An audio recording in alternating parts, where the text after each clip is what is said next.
मेरे प्रिय बच्चे, जो मनुष्य जीवन में सदैव घबराता रहता है, जो मनुष्य छोटी छोटी बातों पर चिंता करता रहता है, जिसे जीवन के संघर्ष सदैव दुष्कर लगते हैं, उसका हृदय चाहे कितना ही पवित्र क्यों ना हो, वह मन से चाहे कितना ही स्वच्छ क्यों ना हो, चाहे उसकी आत्मा कितनी ही सरल क्यों ना हो, वह सदैव तकलीफें ही पाएगा, वह सदैव दुख ही झेलेगा।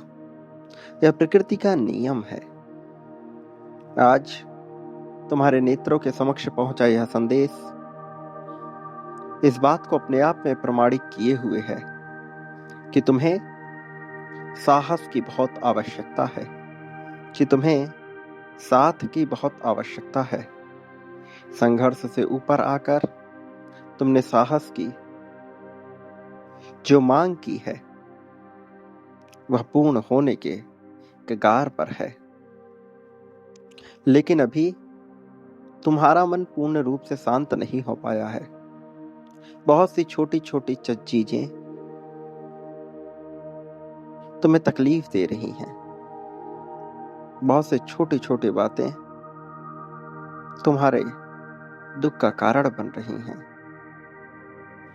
तुम्हें इन तकलीफों से पार पाना है, तुम्हें अपने दुख से पार पाना है, और इससे पार पाने के लिए तुम्हें यह स्वीकार करना होगा कि जीवन में वास्तव में दुख मौजूद है। वास्तव में इस दुख के विभिन्न कारण हैं। सबसे बड़ा कारण उम्मीद, दूसरा कारण दिखावा। उम्मीद मनुष्य अपने आप से करने के बजाय दूसरों से लगा लेता है, और तब वही उम्मीद जो उसकी सबसे बड़ी ताकत बन सकती थी, उस मनुष्य के लिए दुख का सबसे बड़ा कारण बन जाती है। दिखावा जो उसे अपने भीतर से बाहर की ओर करना था, मनुष्य इसे त्याग कर दूसरों की नजरों में दिखाने का प्रयास करने लगता है। फिर वही दिखावा जो उसके भीतर से बाहर आकर उसके समस्त भौतिकी को बदल सकती थी, अब उसके दुख का कारण बन जाती है। वास्तव में मनुष्य इन दो अवगुणों की वजह से अपने गुणों को दबा बैठता है और चिंता में व्याप्त हो जाता है। परिवर्तन इस संसार का नियम है, और जब मनुष्य परिवर्तन को ना जानकर सदैव एक ही उधेड़-बुन में लगा रहता है, तब वह दुख को आकर्षित करता है। इस दुख का कारण होना, दुख का मौजूद होना प्रकृति का एक सत्य है, किंतु इस दुख का उपाय भी है। इसके उपाय के लिए बहुत से प्रयत्न करने ही होते हैं, और जब मनुष्य इसके दुख का उपाय ढूंढ लेता है, तब वह मुक्त हो जाता है, तब वह स्वतंत्र हो जाता है।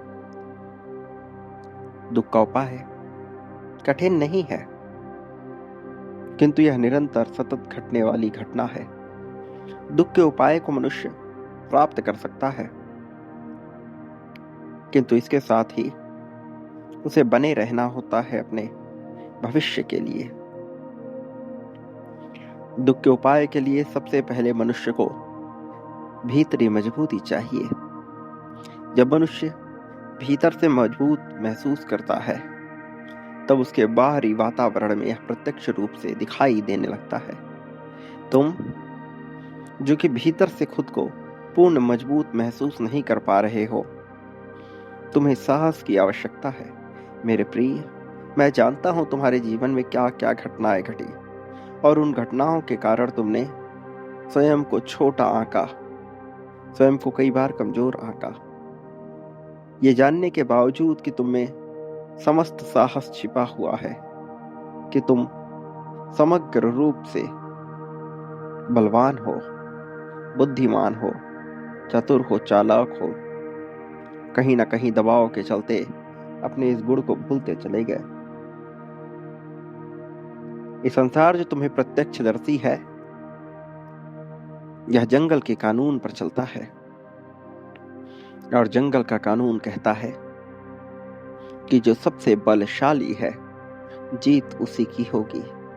बलशाली न केवल बाहुबल से, भुजबल से, न केवल शारीरिक बल से, बल्कि बुद्धि के स्तर से। बलशाली चतुराई के स्तर से, बलशाली चालाकी के स्तर से, बलशाली विभिन्न कूटनीति के स्तर से। तुम जो कि कूटनीति में पूर्ण विश्वास नहीं रखते, इस संसार में कई बार इन कुरीतियों का भी साथ लेना पड़ता है, अन्यथा जंगल का कानून लागू करने वाला यह संसार तुम्हें ही निकल जाएगा। मेरे प्रिय, अपने बल का प्रयोग करो जीतने के लिए, अपने बल का प्रयोग करो श्रेष्ठ होने के लिए, आगे जाने के लिए। तुम्हारा यह बल तुम्हें सब कुछ दिला देगा। मेरे प्रिय, याद रखो, जीवन में जब भी तुम्हारे पास विपत्ति आई है, तुमने अपनी आंखें बंद करके हाथ जोड़ के मुझसे विनम्र प्रार्थना की है। हर बार अपनी मुसीबत से निकलने के लिए तुमने मेरा साथ मांगा, किंतु जब यह तत्कालिक क्षण में पूर्ण हुआ, तुम मुझ पर उतना ध्यान नहीं देते गए, जिसके परिणाम स्वरूप कई बार तुम्हारे सामने और भी विपत्तियां आ गई। हर बार तुमने हाथ थामा, हाथ बढ़ाया। मेरे प्रिय, मैं जानता हूं, जब मनुष्य के मन के मुताबिक नहीं होता, तब वह कितना दुखी, कितना थका हुआ महसूस करता है। लेकिन आवश्यक यह नहीं कि सब तुम्हारे मन के मुताबिक हो। आवश्यक तो यह है कि तुम जिस भी परिस्थिति में रहो, चाहे तुम्हारी इच्छा से अथवा अनिच्छा से, उस परिस्थिति में तुम सर्वश्रेष्ठ रहो। तुम्हारा सर्वश्रेष्ठ होना आवश्यक है। मेरे प्रिय बच्चे, तुम्हारी विजय की गाथा बहुत समय से लिखी जा रही है। तुम्हारी विजय की इस कहानी में बहुत से आयाम जुड़ते चले गए हैं, बहुत से नए अध्याय भी अब जुड़ रहे हैं। अब तुम्हारी कहानी एक शीर्ष पर पहुंच रही है, एक ऐसे शीर्ष पर जहां से इस नई दास्तां में कई नए पहलू जुड़ेंगे, कई नए लोग तुम्हारे जीवन में प्रवेश करेंगे। कुछ तुम्हारे अपने पसंद के, कुछ ऐसे जो तुम्हें पसंद ना हो। इसके बावजूद तुम्हारी भावनाओं का आकलन किया जाएगा। कौन सी गतिविधि का तुम चयन करते हो, कैसे विचार रखते हो, इसके आधार पर सब कुछ तय किया जाएगा।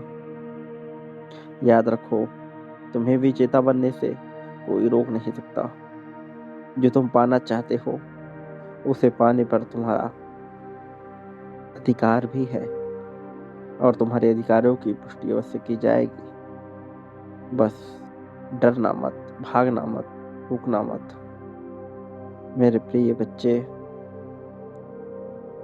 सदा याद रखो, जीत के लिए मनुष्य बांटने का गुण अपने भीतर विकसित करता है। जो जितना ज्यादा बांटता है, बड़ी संख्या में, वो उससे कई ज्यादा प्राप्त करता है, बहुत बड़ी संख्या में। प्रेम, धन, संपत्ति, समृद्धि, सब कुछ मनुष्य जो बांटता है, बदले में अपने लिए उसे प्राप्त करता है। मेरे प्रिय बच्चे, तुम्हारे विजय के दिन प्रारंभ हो गए हैं। अभी तुम्हें बांटना होगा, बांटने से पीछे नहीं हटना है। दिल खोलकर बांटो। मेरे प्रिय, मेरे आने वाले संदेशों की प्रतीक्षा में रहना, क्योंकि मैं आऊंगा तुम्हारा मार्गदर्शन करने, तुम्हें जीत दिलाने, जीत की राह में तो बहुत आगे ले जाने के लिए, खुशहाली से तुम्हें भर देने के लिए, समृद्धि से तुम्हें भर देने के लिए। सदा सुखी रहो, अपने कल्याण की कामना करो, अपनी जीत की पुष्टि करो। संख्या 777 लिखकर अपनी जीत की मांग करो। संख्या 51,000 लिखकर समग्रता में जीत को आकर्षित करो। संख्या 51,000 मत भूलना। तुम्हारा कल्याण होगा। वास्तविक अर्थों में तुम्हारी सच्ची प्रगति होगी।